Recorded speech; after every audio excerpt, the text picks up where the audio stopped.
Indian Express article Season of Scarcity Reach for Reform.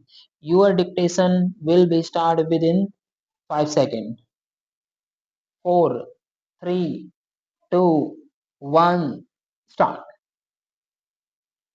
Crops need water and nutrients for growth and sufficient grain yields. The signals on both fronts aren't encouraging for the upcoming agricultural year. The India Meteorological Department has forecast a below normal southwest monsoon with nationwide rainfall during June September at 92% of the long period average for the season. Even if the anticipated EI Nino becomes a strong event only towards the end of the 4-month season, its association with warmer than normal winters can also have an impact on the 2026-27 Rabi crop in addition to the one whose planting will start in a month's time, but more than water improved irrigation coverage has over the years made Indian agricultural relatively resilient against subnormal rains. It is plant nutrients that should be real cause for concern. The current supply shock in fertilizers is unprecedented. Prices of urea and ammonium phosphate imported into India haven't yet surged to the heights of late 2021 to mid 22, just before and after Russia's invasion of Ukraine, or even the 2008 global food crisis. But those were largely price shocks.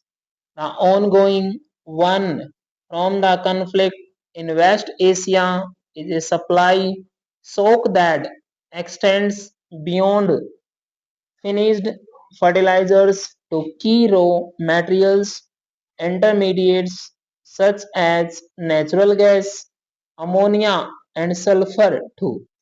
The crisis today is not of prices alone but of availability itself. The Strait of Hormuz effective closure has affected around one third of the world's seaborne fertilizer trade, with other major producers like Russia, which has a one-fifth share of the global trade, and China, India's biggest urea and DAP supplier till 2023-24, also privatizing domestic availability and restructuring exports, the shortages would only mount.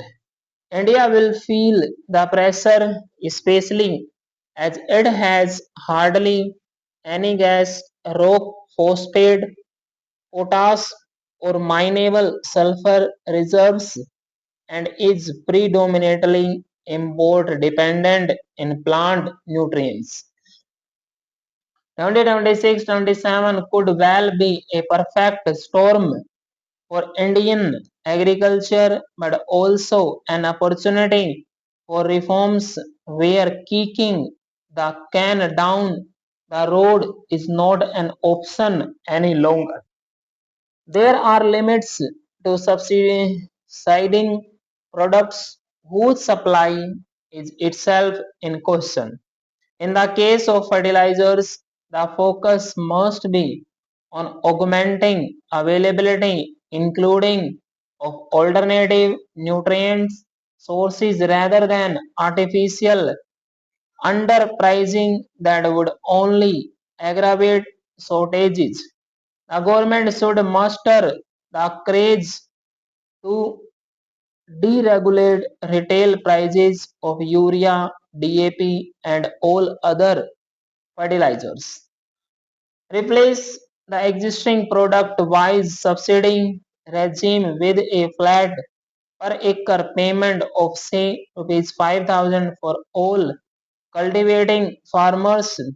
The monies from both the fertilizers subsidy and PM Kisan can be redirected and repurposed towards what can become a genuinely pro-farmer direct income support scheme. Stop.